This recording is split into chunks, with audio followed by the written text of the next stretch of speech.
Welcome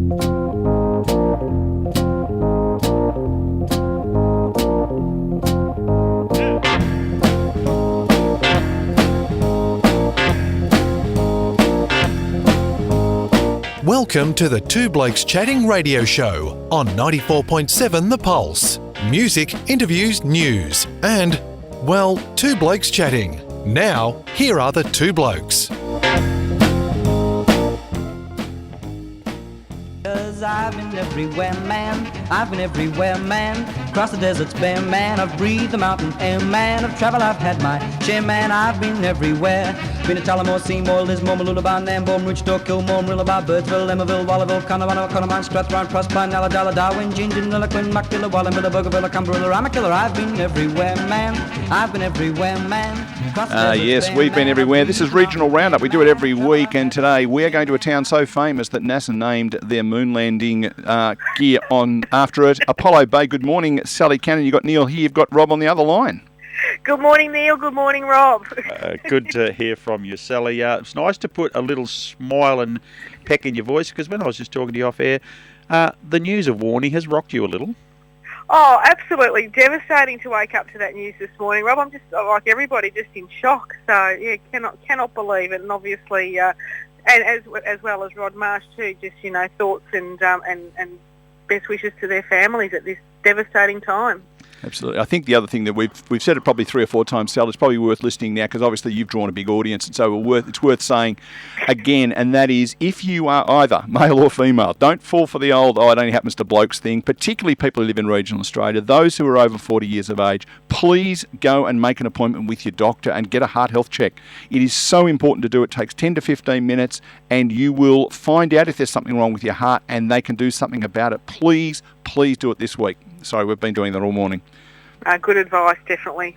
So what's going on in Apollo Bay? We do this segment every week just to talk to people about what's going on, how COVID's impacted, how COVID, hopefully behind us, is whether the wheel has started to turn. What's going on down there? Look, I'm pleased to report it's been lovely to see the tourist buses filtering back into Apollo Bay. Obviously, pre-COVID, Apollo Bay was a huge lunchtime destination for a lot of the tour coaches. The big coaches, the little coaches, the private tours and everything, come lunchtime in Apollo Bay, it was basically standing room only, which was fantastic. So a lot of the businesses were hit hard in that regard, but just slowly in the last few weeks, we're seeing a lot of the familiar faces that we've gotten to know over the years with these tour drivers coming back in, and it's so emotional to see them walk back in the door, to look out the window to see, 10 minutes ago I looked out and there was a bus drove past. I couldn't tell you the last time I saw a big coach drive past. So great to see that it's all sort of slowly starting to creep back to normal. And we're coming up to some school holidays. You've just gone, they come around quite frequently, don't they? The summer holidays, how was trade in terms of the caravan parks and motels and accommodation down in your neck of the woods for the last break, and what does it look like for the next break? Yeah, no, it was a fantastic summer down here for all of the accommodation, all of the hospitality.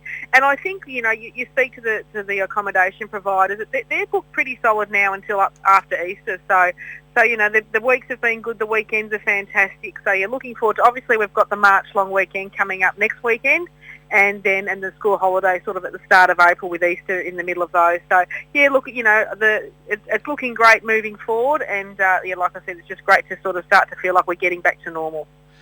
Sally, the interesting thing, we had a gentleman on from tourism, Ballarat, Greater Geelong, and just changing the way the message is sold to get people from Victoria to go to places like yours that they perhaps wouldn't normally do. They'd Melbourne base might jump on a plane and go somewhere a long way away rather than take a Great Ocean Drive. Have you in the town done things a little bit differently to attract a different type of clientele?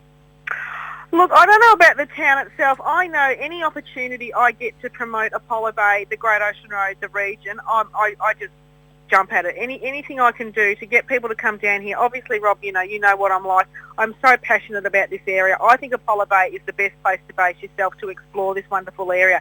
There is so much to see and do. Like, obviously, we've got the beauty of the Great Ocean Road and the ocean, but there's beautiful rainforest, there's spectacular waterfalls, there's the Great Ocean Walk. There's just so much to see and do for everybody, all abilities and any age. So, yeah, if I get an opportunity to spruik Apollo Bay, I'm there in a heartbeat. Because I think the other thing, that a lot of people go to Apollo Bay because they're doing the Great Ocean Road and they come back the same way. As you say, whenever I go to the Great Ocean Road or come in to see you guys, I invariably drive down to somewhere like Colac, cut across through the aforementioned rainforest, land on and use the Great Ocean Road to come back. I suspect there's a lot of people miss that bit. Yeah, a few people are waking up to that, Neil. I know no. to the operators. They do what they call the flipper. Okay. So they hightail it down to the 12 Apostles on the inland route, and then they meander home along the Great Ocean Road. So that's another way of exploring the area as well. And pre-COVID, obviously, it was a better way to do it because they'd get to the 12 Apostles before all the crowds would. Like I've been at the 12 Apostles pre-COVID, where you're walking under the road to get to them, and you are shoulder to shoulder with hundreds of people, and you've got a queue to take a photo of the 12 Apostles. So, let's hope we get back to those halcyon days soon and get more people down here. Well, I think the other thing too is that where we are located here, 2 hours to Apollo Bay from here? Oh, if that. 1 3/4. Yeah. Yeah. So, we often talk about people, who've got a weekend, they're not sure what to do. Tomorrow afternoon, what are you doing? Get in the car at 10 o'clock, head down, go to the Apollo Bay Bakery and tell Sally we sent you, and she'll give you a free smile. And try the scallop pie. I was sent down there to try the scallop pie. I suppose a bit of a scallop pie. It's worth trying, folks. Trust me, that's not a paid political announcement. But get down there. It's 2 hours. You can go and have something to eat down there. You can have a walk along the beach. As you say, there's lots to see. And you can be home for afternoon tea. It's really very, very convenient for people who are listening in this broadcast area. That's right, and I know when I used to come down here before I moved here, you'd come down for a weekend, and it's like cocoon. You'd go back to Melbourne, and you'd feel like you'd been away for a month. There's something in the air down here. I don't know if it's the sea air, the fresh air, the wind in the ways. I don't know, but you would go home, and you would absolutely be reinvigorated. And I'm not making that up. That is 100% true, and I've said it. I've been living here now for 28 years, coming down for 30. And I still maintain that. Oh, moved down there in grade prep, did you? Huh? Smooth. Hey, we're going to have to pull the pin, unfortunately, because our previous guest decided to hog the limelight, our mate Ian Cover. But we will talk to you again, I have no doubt. Thanks for taking some time out to be part of Regional Roundup, and look forward to the next scallop pie. My pleasure. Lovely talking to you both.